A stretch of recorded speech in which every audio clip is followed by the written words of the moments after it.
नमस्कार दोस्तों, मैं हूं राजवंत सिंह मोहाली। गोल्ड गुरुकुल चैनल में आपका बहुत बहुत स्वागत है। आज का topic intelligent person versus average person. हर बंदा ये चाहता है कि मेरे बच्चे इंटेलिजेंट हों, एक्स्ट्रा ऑर्डिनरी इंटेलिजेंट हों, शार्प हों, हर तरीके से मतलब उनकी डेवलपमेंट हो, लेकिन कई बार नहीं हो पाती। कारण क्या है? कारण ये है कि हम अपने बच्चों को माहौल प्रॉपर प्रोवाइड ही नहीं कर पाते। जो आदमी अपने बच्चों की एजुकेशन के ऊपर पैसा खर्चते हैं खर्च सकते हैं, वो अपने बच्चों को, जैसे चंडीगढ़ के आसपास सनावर मशहूर है या देहरादून की स्टडी मशहूर है या कोई और स्कूल कॉलेज जिनकी स्टडी मशहूर है, वहां पर भेजते हैं। क्या कारण है वहां भेजने का? क्योंकि जहां बच्चा पैदा हुआ है उसको उस माहौल में वो उतना नहीं सीख पाता जितना उसको सीखना चाहिए। इसीलिए पेरेंट्स अपने बच्चों को दूर भेज देते हैं और दूर भेज के बच्चे अपने तरीके से जो वहां का माहौल होता है उसमें ढल के बहुत एक्स्ट्रा ऑर्डिनरी काम करते हैं और एक्स्ट्रा ऑर्डिनरी अचीवमेंट्स करते हैं। और जो आदमी चाहे सुपर इंटेलिजेंट हो, गरीबी में पैदा हो गया बच्चा, गरीबी में पैदा हो गया, इंटेलिजेंट, वो सुपर इंटेलिजेंट है, लेकिन उसको यदि माहौल नहीं मिलेगा तो वो बच्चा वहां का एवरेज बन के ही रह जाएगा। किसी भी चीज को आगे बढ़ने के लिए एक स्टेज की जरूरत होती है। पिस्टल की गोली है, यदि वो पिस्टल की नली में नहीं डलेगी तो वो काम नहीं करेगी। चाहे आप उसको हाथ से पकड़े ऐसे मारो, वो असर नहीं करेगी। जब उसका फायदा तब होगा, उसकी ताकत का फायदा जब उसको नली मिल जाएगी। पिस्टल में डाल दो, बंदूक में डाल दो, वहां डल के ही काम करेगी। माहौल के हिसाब से यदि शेर को भेड़ों के झुंड में छोड़ दिया जाए तो वो उसी तरीके की ट्रेनिंग लेने शुरू कर देता है, उसी तरीके से रहना शुरू कर देता है जिस तरीके से भेड़ का झुंड रहता है। और बाज के बच्चे को यदि हम मुर्गियों में डाल दें, कबूतरों में डाल दें, तो नेचुरली उसका जो बिहेवियर है उसी तरीके का। सिंपल बात यह है कि जब तक हम अपने बच्चों को प्रॉपर माहौल नहीं देंगे तब तक हमारे बच्चे उतनी ग्रोथ नहीं कर पाएंगे जितनी वो कर सकते हैं।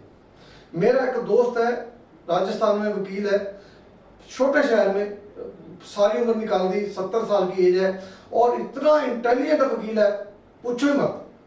और ऊपर से वो जो वकील वकालत कर रहा है वो सिर्फ नोटरी का काम कर रहा है। मैं दावे के साथ कहता हूं यदि वो जयपुर में आके वकालत करते, दिल्ली की हाई कोर्ट में वकालत करते, सुप्रीम कोर्ट में वकालत करते, तो वो आदमी राम जेठमलानी का मुकाबला कर सकता था।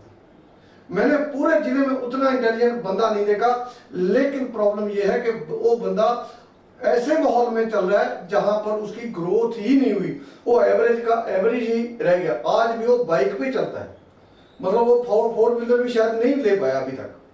तो कारण क्या है कि उस बंदे को वो माहौल ही नहीं मिल पाया। गरीब घरों में जो बच्चे पैदा हो जाते हैं इंटेलिजेंट होते हैं, बहुत टैलेंटेड होते हैं, लेकिन उनको आगे बढ़ने के लिए कोई स्टेज चाहिए, कोई ऑरा चाहिए होता है। कई बार उनको मिल जाता है तो बहुत आगे निकल जाते हैं और कई बार नहीं मिलता तो वो पीछे रह जाते हैं।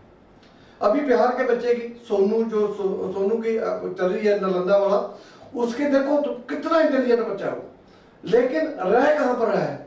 जहां स्कूल में कोई भी सहूलत नहीं। ऐसे बच्चे कैसे ग्रो करेंगे? यदि उस बच्चे को प्रॉपर माहौल में ढाल दिया जाए, प्रॉपर माहौल में डाल दिया जाए, तो वो बच्चा जहां आप कहोगे वहां पहुंच सकता है। इंटेलिजेंट हम बच्चे पैदा करने के लिए हमें माहौल देना जरूरी है। बाई बर्थ तो हम एक तरीके के ही पैदा होते हैं, तो जो कुदरत है उसने हमारे में कोई फर्क नहीं करा। जहां जो अमीर के बच्चे का दिमाग है वही गरीब के बच्चे का दिमाग है, लेकिन फर्क कहां आ जाता है कि गरीब के बच्चे को पूरा माहौल नहीं मिलता और अमीर के बच्चे को माहौल मिल जाता है, और इसीलिए गरीब का बच्चा पछड़ जाता है और अमीर का बच्चा आगे निकल जाता है। सो दोस्तों, ये बातों का हमने ध्यान रखना है। यदि आप स्टूडेंट हो या स्टूडेंट के फादर मदर हो जो वीडियो देख रहे हैं, यदि आप ये समझते हो कि आपको माहौल चेंज करने की जरूरत है तो माहौल चेंज करके देखो, आपको अपने मुताबिक ही रिजल्ट मिलेंगे। ठीक है, थोड़ा बहुत खर्चा भी ज्यादा होगा या थोड़ा इमोशनल भी आपको तकलीफ हो सकती है अपने बच्चों से दूर होने की, बच्चे को बार बार भेजने की, लेकिन रिजल्ट तभी मिलेगा जब आप उस बच्चे को इंटेलिजेंट ऑरा में प्रवेश करो दो। सो दोस्तों, इन बातों का हमने ध्यान रखना है।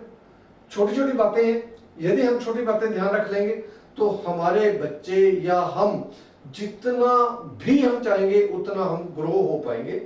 आज के लिए इतने, बहुत जल्द नए टॉपिक के साथ मिलूंगा। आप ऐसी बातें सीखते रहें, पढ़ते रहें और आगे बढ़ते रहें। पढ़ेंगे हम तभी तो आगे बढ़ेंगे हम, पढ़ेगा इंडिया तभी तो आगे बढ़ेगा इंडिया। आप अपना ध्यान रखें, अपने बच्चों का ध्यान रखें और अच्छे माहौल का ध्यान रखें और अच्छे स्टेज का ध्यान रखें। यदि आपके पास ऐसी स्टेज मिले तो आपने बिल्कुल नहीं छोड़नी, नहीं तो आप राजस्थान के वकील की तरह सारी उम्र पीछे के पीछे ही रह जाओगे। बहुत जल्द नए टॉपिक के साथ आपके सामने होगा, तब तक आप अपना ध्यान रखें। बहुत जल्द। राजवंश सिंह मौलिक, थैंक यू वेरी मच।